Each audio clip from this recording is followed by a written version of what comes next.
So excited to have everybody back for this episode of Page from My Book. So you already know my guest today is Bomb because you listened to the intro, and let's be clear, everybody on this podcast is Bomb. And so obviously we want to dive right in and hear this wonderful insight that she has to share. So Daidria, why don't you share with everyone listening today? I'm so excited. So excited. Introduce yourself in your own words. Sure. And first and foremost, I would like to say thank you, Allison, for having me on your podcast. I have been listening. You are an amazing talent. You've had amazing talent. And I'm just excited and honestly honored to be part of this. So thank you Oh, so it's much. so mutual. Yes. And as you mentioned, my name is Deidre Grayson. I am born and raised from Detroit, Michigan. Yes. I currently reside in Brooklyn. I've been in Brooklyn for the last 6 years. And now it's starting to feel like home. I think I just said that yesterday to someone. Like I've passed the 6 year mark, and it's literally starting to feel like the home that you know, that I never knew, honestly. So Right. this is really good. I am a proud auntie of 5 boys. I have tons of siblings. What else should I say? I love dance. I love art. I love reading. I love pop culture. I currently work in marketing. Um, yeah, marketing, advertising. I've been in the industry for the last 16 years. And I currently consult Unilever on integrated comms and creative strategy, specifically for Sundial Brands, which is the parent company of SheaMoisture. But I also Right. do that for their sister brand, 𝕤𝕤𝕤𝕤, which launched last January through an exclusive partnership with Target. And I have also been just working on other just passion projects, if you will, just to kind of keep my mojo and motivation going during this pandemic. Um, I also love film. So I study film. I'm a proud graduate of Howard University, where I Yes. study film. This is the era where you can't say any intro without saying that. So I probably should have said that first. Right. But I am a proud graduate of Howard University, and that is where I was able to really cultivate my love for film and storytelling, which is really helpful in advertising and marketing, but also it's helpful in just understanding, humanity, right? Right. So when I'm not in the office virtually or physically, I really like to just write stories or treatments of films that I eventually would like to see or make. And that's been something that has become a pastime again. Thankfully, I'm getting back to my roots and trying to take a step of at that. So that's a little bit of who I am um, and what I do. I love it. So obviously, if you know me, then you can clearly see why I love me some Daedria.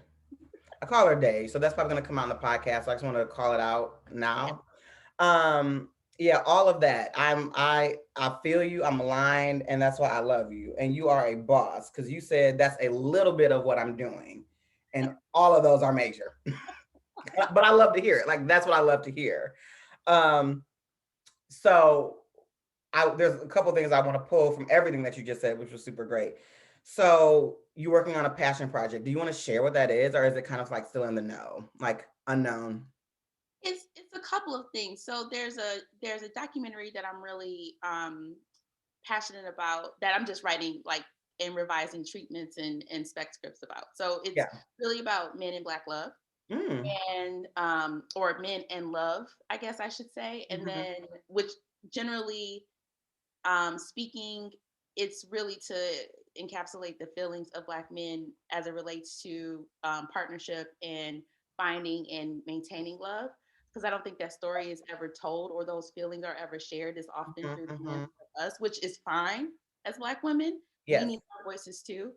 But as we always, as you and I talk about A Different World all the time, is All actually the time. inspired by Byron. Like Dwayne and Whitley are great. We love them, but Yeah. Byron was a good dude. He was a He was solid dude. amazing. He was amazing. He was headed to the Senate. He was headed to B613, and who knew what that could have been? And nothing was really wrong Wrong. about him. He was a grown man. He loved Whitley well, and it just wasn't his time. And so I know that those types of experiences can often deter our men from loving. And I want to get a little bit deeper behind that psyche and help us be a little bit more understanding about that.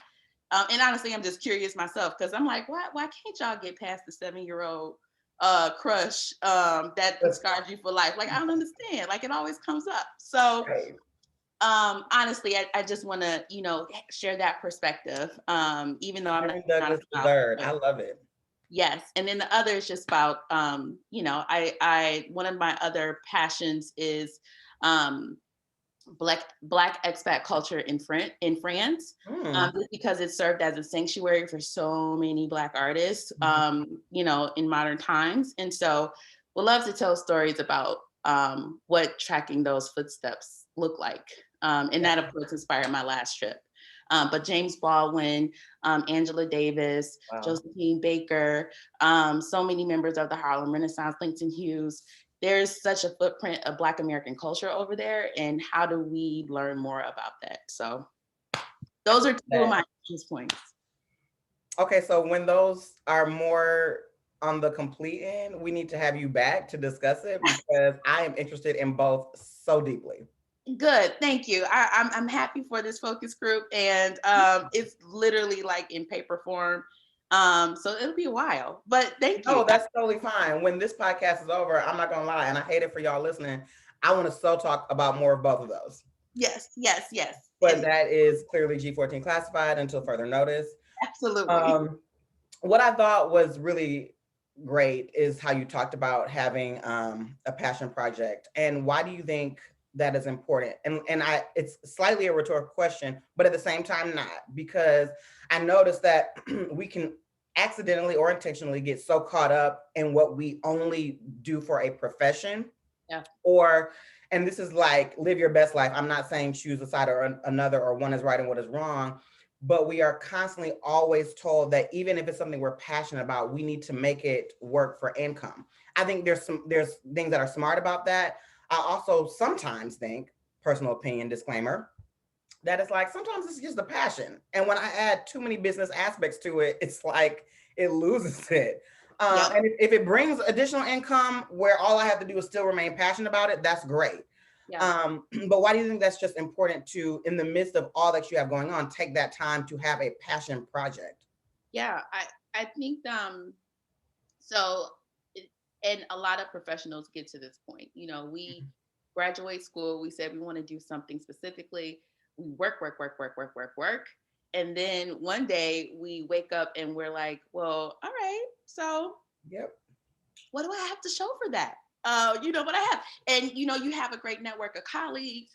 You have, prayerfully a great salary. You have maybe even a great position and a great title, but something for you, you're lacking, Mhm. and that's not necessarily something that, you can even find another person. You could have a whole partner, you could have a whole, tribe of kids, but you Yep. don't have anything for you. And for me, as mentioned, I studied film at Howard, and I wasn't able to choose that route to pursue because even though thankfully I went on a full ride, I was pushed towards security. So how are you going to sustain yourself coming out of college? You need a salary. You need to be Hmm. paid. Hmm. You can't afford to be floating around Los Angeles and writing and pitching and schmoozing and living in your car, which at the time was a Saturn Ion. Like you can't do that. So what are you going to I do? feel so seen. Down to the car. Look here, down to the car. Like Right. and so I had to figure out a way to merge my passions and the few things that I loved about the film process and try to apply some business angle to it, which Hmm. wasn't far-fetched, of course. Enter advertising, right? The perfect blend between left and right brain people. However, once, like you said, once that becomes your bread and butter, once that becomes your day to day, once that churn gets too much, you're like, what do I have for me? And I think Hmm. the beautiful thing about this pandemic is it really amplified that for a lot of us. Like, we can't spend our days literally sitting on our couch or at our home desk or home offices working for someone else or even working for ourselves and still not having something to look forward to since we literally can't go out into the environment and see people, hug people, talk to people, etc. Like we need something that we can escape with. And I Hmm. and that's where the passion projects re-entered for me, Hmm. even though the idea of you need to find something for you came probably about 5 years ago when my grandmother passed, and Mhm. she was a passion project in a lot of ways. And then when Right. she passed, it was hard trying to figure out like what are those outlets that are going to be for me. Mhm. But of course, now I can't go to a dance class. Now I can't hop on a plane and go kick it with Allison. Now I Right. can't go, to Essence Festival and not work. Like I can't. That's another perfect example It of really is. who I had to pause there. That's a perfect example Clearly. of work versus play. Man. Another chapter. Another. But it's just important for you to have those key projects that inspire you and keep you moving when you feel like you've hit a wall and the things that you have to do to maintain your life. Yeah. So that is what I've thankfully have gotten to a place to pursue. And it was hard to get there because a lot of us lost a lot of inspiration during the pandemic. Like, well, what am I supposed to be doing? Man. What is time? Like, what is space? What is Who this? am I? Who am I? Yes. And then that's the other thing. Perfect question. The who am I? You get to a point where you do not want to be defined by your job. Sure, Yeah. it's cool things. You get to produce cool things, especially in our industry. Mhm. But my goal became when people ask me who am I, which I hope kind of was conveyed in my intro. I Mhm. want to talk about me. I want to Yeah. talk about my job, Appointment. my Yeah. 9 to 5. And I had a conversation yesterday with someone who asked, like, I want to just know about you. And I said nothing about my career. And I was so proud of myself because it was really about who I am at the core. That's awesome. And so those passion projects should come from there. It shouldn't come from a place of, oh, okay, well, how can I make money? It should come from a place of how do I feed my soul, as my friend Jodine says. How do I do something that literally allows me to sleep a little easier at night, or at least keep my creative wheels, turning. So I love that. Gosh, I mean, I knew this already, but like that story is so similar to mine because I majored in television and film production at school too. And I had that same thing. Like, one, I had an appreciation for everybody who does move to LA and make this happen. And I was absolutely. like, that's what's up. But I was like, I just don't know if I'm ready. And it wasn't till years later, like 10 or 12 years later, that I got to come back into the world of producing as a passion. Right. Um, You're and so not, right. and it was so crazy because I wasn't even aware of how it was feeding me when I got back in. Like, I felt, to your point, so much more like myself Yep. because I had allowed, we're 20 and just starting and, trying to build this career and get another title and all that kind of stuff. Right. And it can wear on you after clearly a decade plus of work. But and the other thing that you said that just definitely rings true was I just felt like I didn't have a project. And sadly, when you don't have a passion project, I mean, using that term specifically, I felt like everything I was doing was for everybody else. There was nothing that I was doing to feel me, to learn about me, to grow, to stretch. It was just, I was always doing something for clients or Yep. always doing something like, and so I realized too, because it's easy for us in life. I mean, it's human nature to get caught up in what's the next? It's the next job. It's marriage. It's children. Are you getting this house? Are you moving somewhere? And you kind of get lost in achieving this ambiguous next space that you're not really sure of, that nothing's keeping you centered. And so I appreciate you sharing what those passion projects are for you, but yeah, it's just so key. And kind of in that same vein, kind of taking a quick shift, but in that vein, um okay, so when you shared a little bit about, when you studied film, you're like, I'm going to get into advertising. We obviously have these ideas that we think that our career is going to take us, or life is going to take us. Yeah. And I want to get transparent with everyone in this particular season because it's kind of themed around like this coming out of this valley space. And so, are there any like memorable stakeholder moments when you were like, this is what I want to do, and this is the plan, and then life was like, not necessarily saying no, but that wasn't the route that I had planned whatsoever? What were those key moments, and how did you just either shift, navigate, or if you want to be just be like, you know what, this was a shift that took me out the game for a minute. But I'm okay with it because I've reshifted. And how did you reshift? What were the skill sets or mindsets that you had? Yeah. So, wow, this is going to be like a little A and a little B. Okay. Sure, sure. So, I mentioned graduating from college, and wow, whew, it's almost 20 years ago. Yeah. Um, thank God I don't age. Mhm. But almost 20 years ago, or when I graduated from college, I was looking forward to going to LA, and I had worked with Susan DePass, who of Motown Cloud, who was Yeah. my mentor at Howard. She actually sold me to William Morris. Like, she was like, "You want to be an agent? Let me get your resume, let me talk to them, and you will be in the training program." And if anyone knows about um, Hollywood agency training programs, you start in the mailroom and you literally hustle and get hazed until you make it to the next level. Like, that's literally the turn of the path. And I was ready. Like, I read the books about, the Weinsteins. I understand where we are today. Oh, I knew about the history of the literary agencies versus the talent agencies for film and television. Like, I felt prepared. And then I was also offered a position to be part of the associate program at MTV Networks for Nickelodeon. hmm. And so I had both of those opportunities. And this was 2004. I like to say that we were probably the last class to have job options, kind of, sort of, when we came out of college. And I was blessed to have two. And I was like, LA, New York, LA, New York. And because of the reasons that I mentioned, of, knowing that I would be paid and knowing that there was higher potential for the next role or Mhm. to advance quicker, I chose Nickelodeon. And so that was the first time, honestly, Allison, that um, I was like, well, I'm taking myself off of my own path for the sake of security. But this is good. It's still Nickelodeon. Like, Right, now, maybe I could just be a studio network executive. right, right. And then got here, started working, fell ill, and my specialist said, "You need surgery, like ASAP." And I had to come home and have surgery, home to Detroit, because I didn't have, like, now I don't have family in New York to take care Mhm. of me and help me heal. And the recovery was like 2 months. Okay. And so I took a leave and I went home.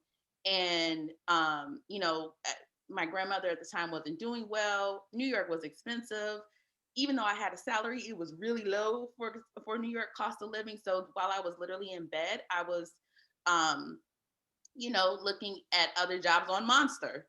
Mhm. And I was just uploading just to see what would happen. And that's when BBDO and Kimberly Wald and McCann Erickson were calling, like, "Hey, we love your background already. You want to talk?" And I was just talking. And by the time I was cleared, I decided, well, maybe I should just stay and pay my dues where the cost of living is low. And I don't know how much time I have with my grandmother. Maybe I should stay here. And that's how my career in advertising was born. But in the same token, that wasn't what I dreamed of. Like, Right. I didn't know, even when I made the decision to try another job, I didn't know that the creative process of advertising could lead me down a path of still being somewhat true to my goals. I was literally just trying to pay bills and whatnot. So that was the first time that I kind of shifted. And then fast forward to me moving back here. I always wanted to get back to New York when I can afford it. Mhm. And I was working at BBDO. John Osborne, who's the former president of BBDO, hired me to be VP on the Lowe's account. And he pulled me in his office. He's like, "So, do you want my job?" And I was like, "No, I don't." And I literally just, like, sat with my legs crossed, and I was just like, "Now that you ask, I really don't." And when I tell that story, people are like, "How could you tell him no? Like, you should have absolutely said you wanted to be in the pipeline to become an ad agency exec." And then one of the legacy agencies at that, BBDO New York, like, that's a big deal. This is a Cannes award-winning, like, year-over-year agency.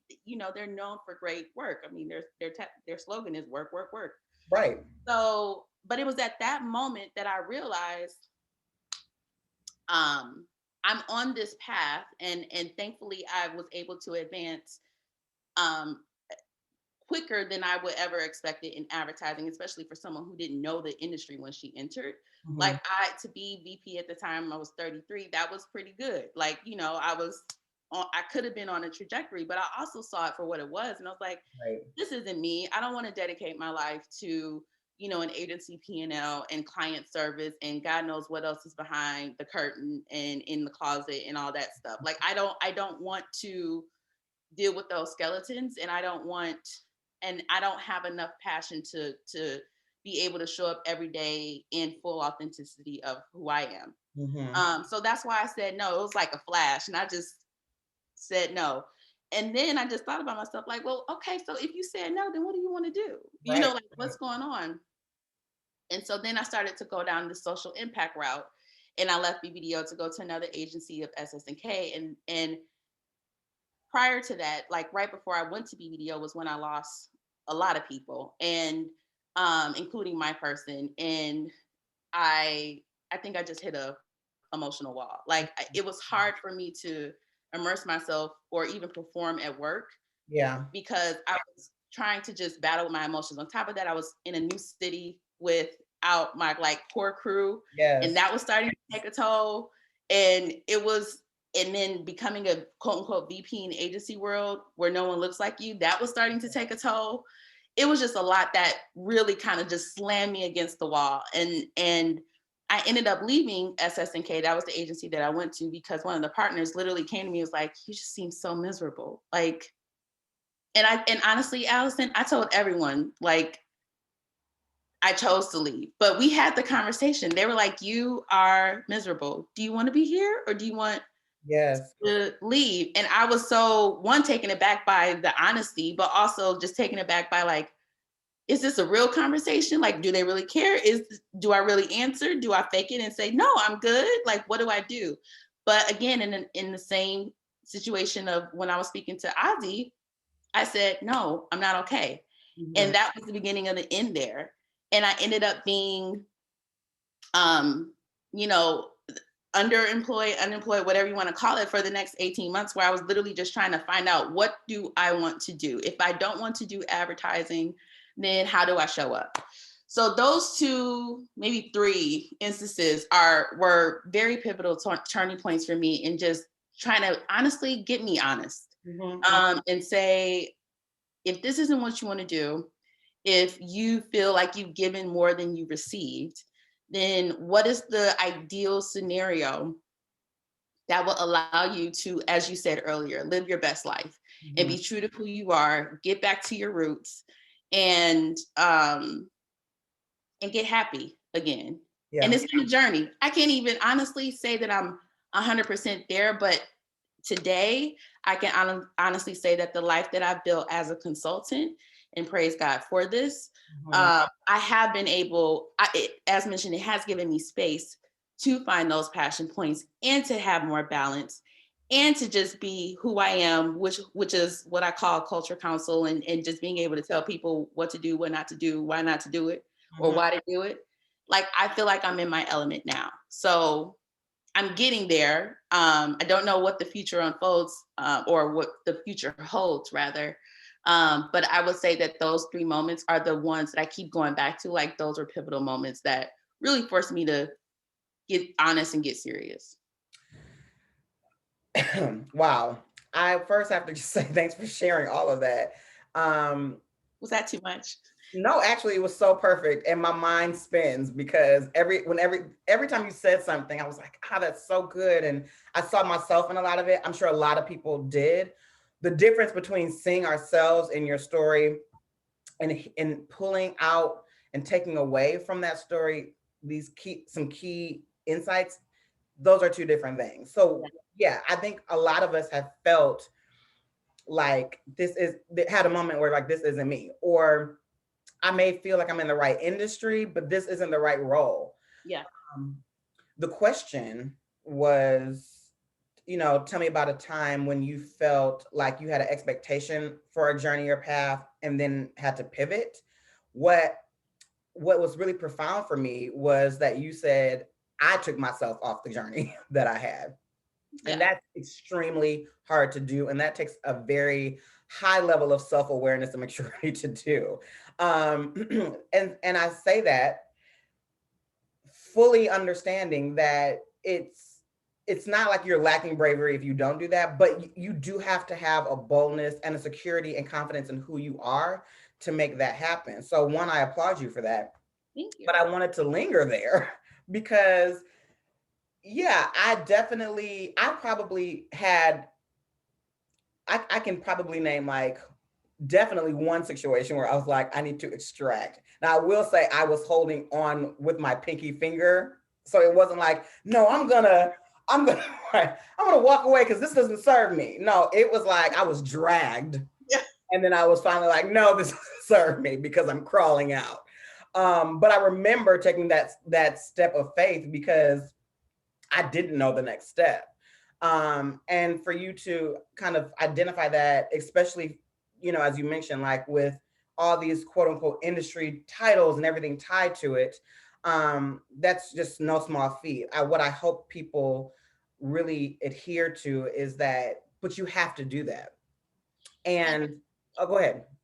I just wanted to hang on what you said about being dragged. So it's funny, in forums such as these, it's so easy to say or to take away even that I remove myself. So at that moment where I said no, like it was kind of like the Miss J. Alexander gift where like he looks to the side and then the camera kind of moves on his face. Like, did you really say that? Because as I mentioned before, I'm still motivated by a sense of security. So if I just cut myself out of this path, well, what are you going to do? Right. So it still took me a while after that. That was 2015. Right. It still took me a while. This is 2021. And I'm just now getting to the point where I'm like, snip, like I know what direction that I'd rather go in. I know it's not that. Yeah. And so I want to be very clear that even though, thank you so much for saying it was brave and that I took myself off the path, but action wise, it's even if I was clear, like I know deep down in my soul that this isn't it. But because I was, we still have bills to pay. I still live in the place with one of the highest rents. So right. And I need to make sure that those I's are dotted and T's are crossed. So for anybody who's thinking about that, understand that there's a grace period for that too. It could be short, it could be long, but it's your journey. It's not necessarily based on what you see on Instagram or, one thing that you said or you mentioned, like we're in this like announcement culture. So everybody want to be quick to announce what the next thing is. And it's like, sometimes you got to be still and let things unfold for what they are. Or be dragged, like you said. Listen, and let me be clear. So that's so funny that you said that. A couple of things I want to address from that. One, yes, I think I do think that those moments of stretching and faith are very necessary. I, like you, obviously lean into security. I mean, that's just part of who I am. Yeah. But there were also times I can clearly say and identify that I knew I wasn't supposed to be there. And so at that moment, I had to start developing a plan. And that one moment that I was being dragged, I remember I was saying December 1st is the cutoff. So, and this was like maybe July. And I was like, so you need to be circulating this resume. You need to be saving a little bit more. Cause I genuinely did not know what was going to happen December 1st at all. In fact, I got a job and then it was at an agency and then the client left the agency. And so they called me back like 3 weeks after getting in. We're like, we don't have a job anymore. And so like so to your point, yeah, there's a part in knowing and there's a part in planning for your next move. So you can maintain and live. Cause I don't want to, and I'm glad you said that. Cause in a literal sense, I'm not advocating for you to be out here homeless. Like, no, cause I said I had to follow my dream. Like, let's be clear. Those stories are great, but you need to still apply wisdom in those situations. So absolutely for that. But I do think it's important not to stay somewhere very long where you're just like, this isn't serving me, because it literally starts to deteriorate your soul, like who you are. And it can actually scratch at your passion, because then it's like, you don't even know if you're passionate about it anymore because it's being misused or you're undervalued. So yes, I still want to acknowledge that all that still took a lot of bravery, and then there was planning with it. And then we're aware that there's going to be consequences for every decision we make. And so just as long as we're prepared for that. Right. But no, I totally feel you. And to your point, I still go through it. And what I love about understanding people's journey, and even in my own, and when you said I had to take myself off the journey, is because I had an issue with releasing the vision or knowing that you have to be nimble in this vision, and that your time is on time. Like for you, when it happens for you, it's on time for you. Um, and what's so crazy about it, hindsight being 2020, like I can look back and see those times when I felt like I had to step away from something, or I had to, for sake of a better word, like, oh, if I leave, I'm going to be demoted because I'm going to lose this title, or oh, this job makes less money, but the culture is better, or whatever that big decision was for you. And I can look back and say there are a lot of full circle moments in my life that, based on a very difficult decision that I thought could have been detrimental, actually propelled me more forward to what I want or where I need to be. And it didn't happen overnight. Like, this is like 8 years ago. 8 years later, I should say, I saw how it worked. But those moments really are what told me, like, release control on what that is. Quick story, I have to share this. Because, and this is actually recent, I listened to it. This is a January moment, and it's something because I've really been praying, like, Lord, what is next? Because I'm kind of in the season right now, transparently, not so much with the job, just other things in life. So I was listening to this podcast about Condoleezza Rice, and she was just kind of talking about how she went to college to be a classically trained pianist, and that was her thing, and all that kind of stuff.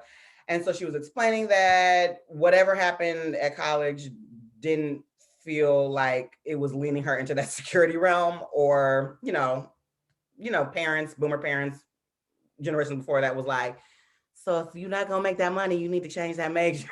you know Exactly. She went through that phase. Obviously, many of us know that she went more into the political space. She talked about what that was. The bulk of the podcast really dealt about her work in the White House, and what was going on and everything that she had to deal with. So like 45 minutes later, after all that happened, she was kind of talking about when she went back to being a professor after her tenure at the White House was over. And there was a celloist named Yo-Yo Ma that was like, oh, I heard you played piano. We should get together. La, la, la, la. I think she ended up, don't quote me on if it was Carnegie Hall, but I feel like that's what it was. But, asterisk. But anyway, she ended up playing at this very prestigious, theater classical piano. And so she was just talking about how it was a full circle moment years later. But the line that did it for me was, she was like, I was fully aware that I wasn't on the stage playing piano because I was a well-known classical pianist. I was fully on this stage because of my work in the political space. Like, that's what got me here. Yeah. And it reminded me, like, you need to be focused on your journey and doing what feels right for you. There are times when we will shift off our path, or take ourselves, quote unquote, off a path that looks like we are taking massive steps back or moving further away from what we're passionate about. But in doing what we're supposed to do, when we're supposed to do it, and sometimes making those difficult decisions, staying a little longer at that company but you didn't like it, but you knew it wasn't quite time yet. There was something still to learn. There's these full circle moments that get you where you need to be. And it's often not the traditional path that got you there. It's fully because you were doing what you needed to do that got you where you needed to be. 150%. I mean, as you were sharing that story, and thank you for sharing it, because one thing I love about Condoleezza Rice, amidst many things, being a first, but like, just the fact that she got in and got out. Like, she's like, all right, I did this. And she knew. Right. Like, all right, peace. I'll talk to y'all later. Holla back. Like, I appreciate that about her. She didn't, push the moment broader or longer than it needed to be. Yeah. She did what she did, and she moved back to what she wanted to do. And I had a similar moment. This was during my days at Global Hue, we were preparing for the holiday season. We convinced Walmart to partner with Kevin Hart. And this is when he was starting to build his social following. He was like, all right, I'll do it. But just like that on the conference call, all right, I'll do it. But y'all got to bring my director, Chris Robinson, in. And I'm like, Chris Robinson? Right. And so I was inspired to study film. It was really because of music videos, right? It was Hype Williams. It was Benny Boom. It was, Paul Hunter. It was Sanaa Hamri. It was Chris Robinson. And so I'm like, the Chris Robinson? And I was like, you know who Chris Robinson is? Your friend? Right. And so come to find out, we go out to LA, we shoot. There's always a wrap dinner after the shoot finishes. he takes us to I think it's the Nero's restaurant, and we're Mhm. sitting there, and he literally asked me, "So, like, what did you study? Who are you?" Again, nothing about marketing. He Yes, asked me, "Who am I?" So I'm like, the 𝕻𝕒𝕗𝕬𝕣𝕗 give where she's like calculating everything. Like I'm in my, like, do I tell him? Do I not? Do I say right, I study film? What do I do? And so I'm like, this is it. You better do it. And so it's like, right. no, I went to Howard University and graduated in film. Actually, your work inspired me. And it just snowballed into this conversation. When I tell you, Allison, he listened. And then at the Mm. very end, when I stopped, I was like, so that's what it is. Here I am in advertising. He's like, so when can I expect a script from you? And I'm like, ooh, when I tell you I stumble, I tap dance, it's like, I'm trying to get back into the writing, but it's gonna happen. I just don't know when. And then now to actually have the space and desire to do it, like, not saying that he's checking for my writing now, but just to know that, somewhere in the middle, that seed was replanted, and it was a reminder of, okay, you have a passion for this, and someone saw that passion in just your overview of what you studied, and now I'm getting back to those passion projects. You may say script, you may not, but me just even getting back in that mindset is full circle for me. Yes, no, I'm Yeah, not on the stage, but just to know that I am getting back to my roots, like those moments absolutely exist. And they're not always big and they're not always spectacular. And I think that we always have to give ourselves grace in that too, because we're in this culture where everything has to be a revelation, everything has to be an aha, everything has to be and so something, yes, and spiritually, absolutely. But I mean, just for the gram, no. Like some correct. things you just need to let roll and let life do what it do. Yes. So, I would claim that as one of my full circle moments to finally say, okay, that was 2012, 2013, and now it's 2020, 2020, 2021, and I'm finally like, okay, let's cite some ideas. Yeah.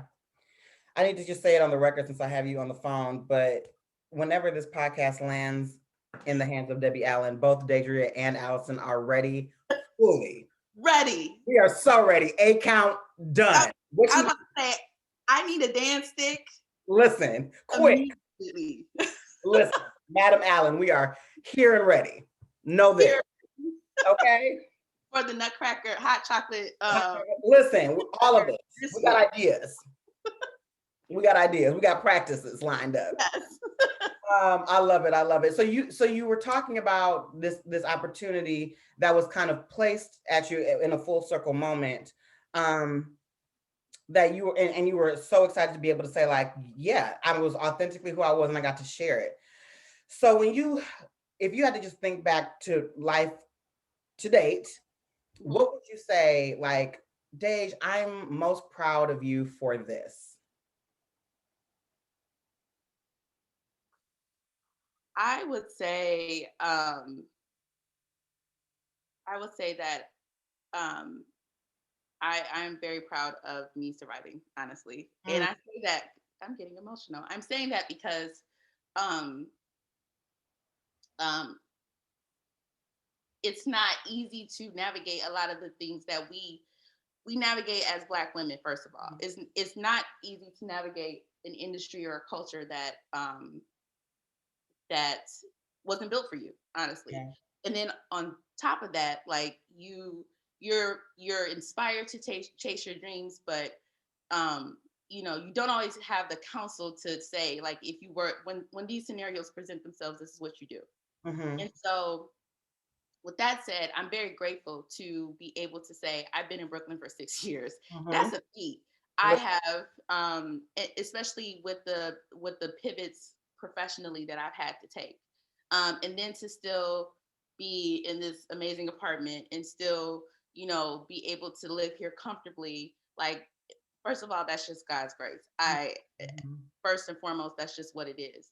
But also the work that went into it, the prayers, the solitude, the quiet, Mm-hmm. the dark days, and I'm not one to shy away from dark days. I actually lean in because I feel like there is revelation, like there is spirit, there is there's truth. And Yeah. so in order for me to really undo the things that needed to be done for me to get back to this point. That had to happen. Yeah. And that's when I got real serious about survival. Like it didn't feel like I was thriving at that point. You know what I Right. mean? Everybody wants to make it seem like that you still out here kicking it. And some people do. Some people can compartmentalize and keep it moving.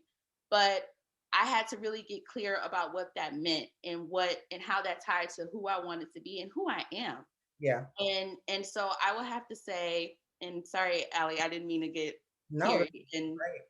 but I do think we take survival for granted. And I'm not saying it on some like, oh, I wish I tried, I on some really dark stuff. But I mean, Right. just being able to literally get up every morning, put both feet on the floor, stand up, and know that even if something doesn't manifest today, it's still Right. going to manifest. Yeah. So that faith, that hope, the grace in the moments in between and in the present moment, to be honest, Mm-hmm. like that would be what I'm most proud of for me, I honestly. love that. I love that. And that's so real.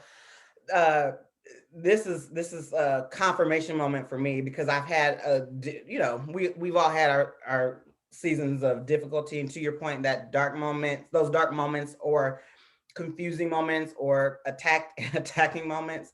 Yeah. um I love that you said I lean into those. So I'm a person, not to be Mary Jane-ish, and I don't put them everywhere, but I do like to like focus on like different scriptures and thoughts to keep my mind from wandering because I'm a processor.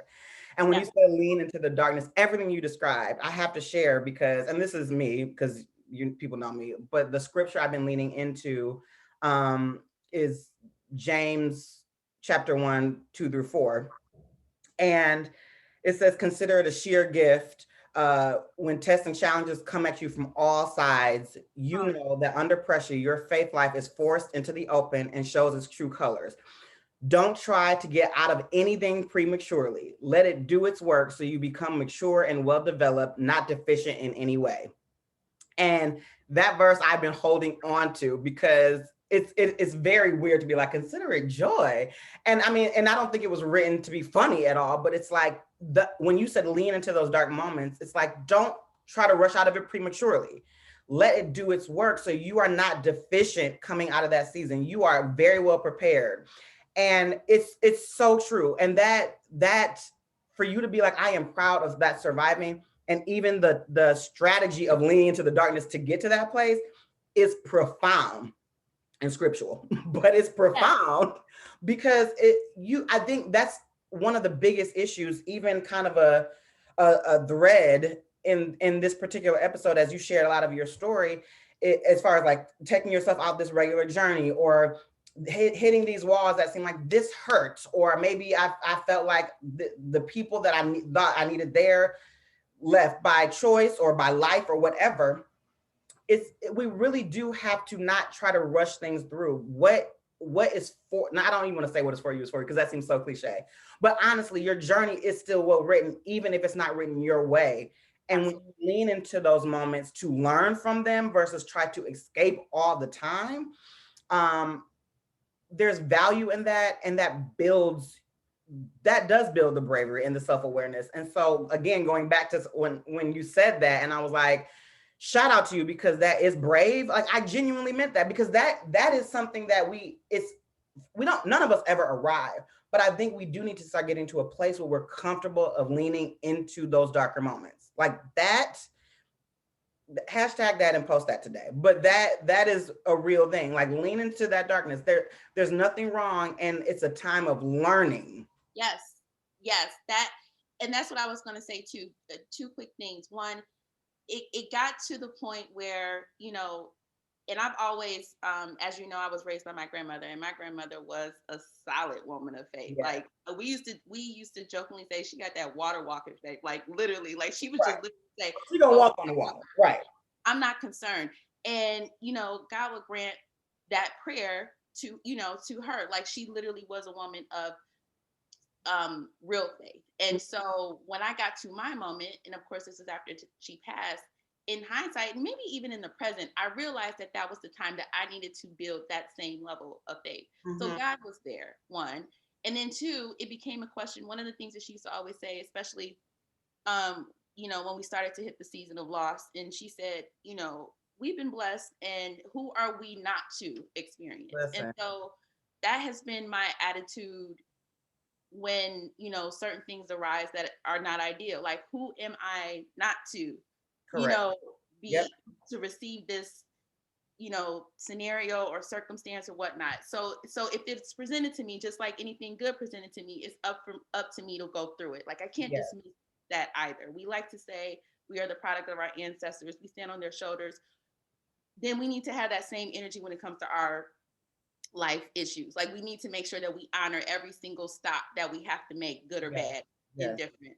And so that attitude also kept, um, you know, kind of kept me moving and pushed me to lean in as well. So I just encourage people to honor those moments. Like, it's uncomfortable for Yep. sure, by far, but I do think that there is power in honoring, just like you will honor something that you can share and Yeah.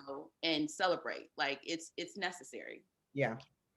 I have another question for you. You've kind of talked about it, but I want you to answer it. And I'm gonna fix a little minor technical thing while you're answering it. But who are the people? Because we know that this is a village effort, and you've talked about your grandmother and things like that. But who are some of the people that on this platform you just want to take a moment to call out? Um, it doesn't, I mean, it can be super close. It could be like this person don't even know. It's a kind of whatever that you are just like, I appreciate the insight and wisdom for this person.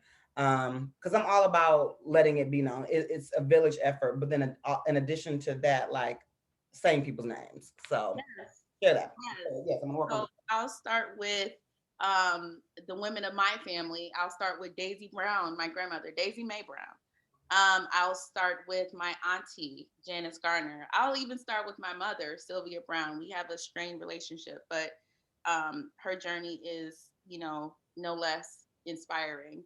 I say the name of Marcia D. Paige, who was able to um, really pushed me to be the more authentic me during that particular chapter of my career.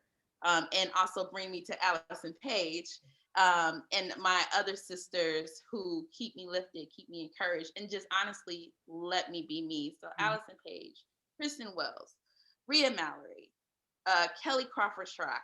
There are so many. My sisters here, um, who have so I always like to say that New York is an interesting melting pot of women who are all chasing their dreams in different ways and really defying convention, right? Like, we're not banking on, some of the things that, others are. Like, we're like, we had kids, we get married, but we on that hustle, you know what I mean? Right, There's right, a different type. I'm not, but they are. right. So it's, I have to say Janina Lundy, Tracy Jennings, uh, Jodine Dorsey, Fredera Hadley. Like, these are Asia Burrell Wood. Like, these are brilliant women. Tamara Bradley, who have done amazing things. Cheryl Hudson, my mentor. Like, these are women who have seen something in me that I may not have been mature enough or self-aware enough to see at the time.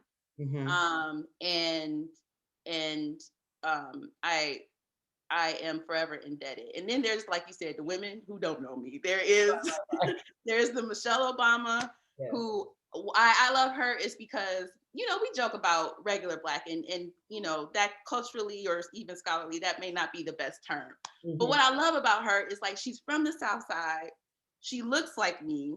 Mm-hmm. She's fabulous, been very transparent about the challenges that we face as brown girls along the way. And she's honestly, to me, the first to authentically claim that space Yes. and very honest and be very real about it. So I love her like 100% obsessed. And then, like you said, Debbie Allen, Felicia Ayers Allen. Listen. Um, there's so many, but really I'm just, again, forever indebted to the women in my family, my matriarchs, my aunts, my sisters, you, and everyone else who stands beside me and in front of me. And any woman that allows to put herself out there and share any insights, any truths with her fellow sisters to keep us moving forward as a collective. Mhm. I love it. I love it. Thanks for sharing. I feel the same way about you. I always think it's important to take that time because I do think sometimes we get caught up in a couple things. There's times when people get caught up and thinking I'm doing all this by myself. It's times that people get caught up that feel like no one sees me and I don't get it. And it's important to have that village and tap into it because there's nothing new under the sun, and you don't have to do things alone. And you have people that love you and respect the time when you do need to be alone, all of that. And that even you, Deidre, like you are definitely someone that I just love and appreciate and glean from.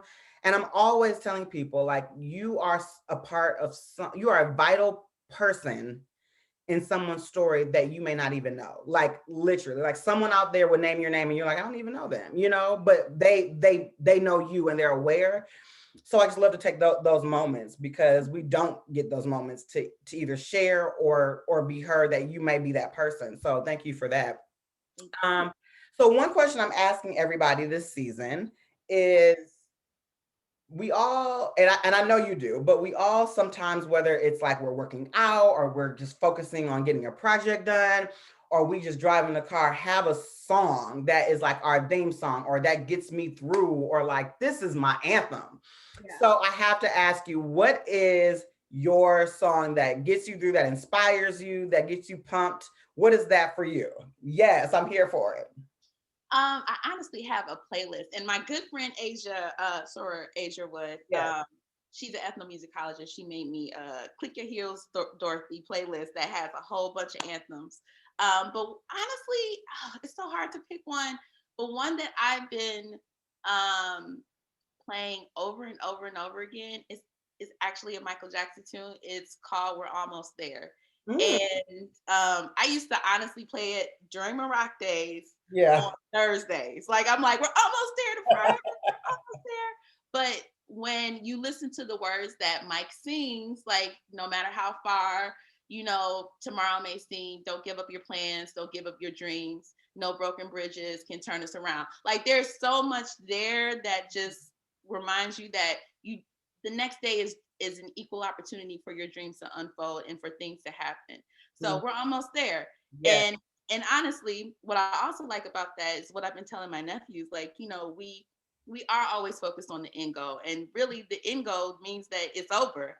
I'm not ready to get there yet. Right. I want more journey. You know what I mean? Right. Like, I want more to learn. I want more to see. I want more people to celebrate, to hug on, especially when this pandemic is over. Like, there's so much more to do in the meantime that will make the end goal that much sweeter. So just stay here and just be faithful that you're almost there. Yes, I love it. I love it. Well, listen, Deidre, I just appreciate you taking this time to be on this episode.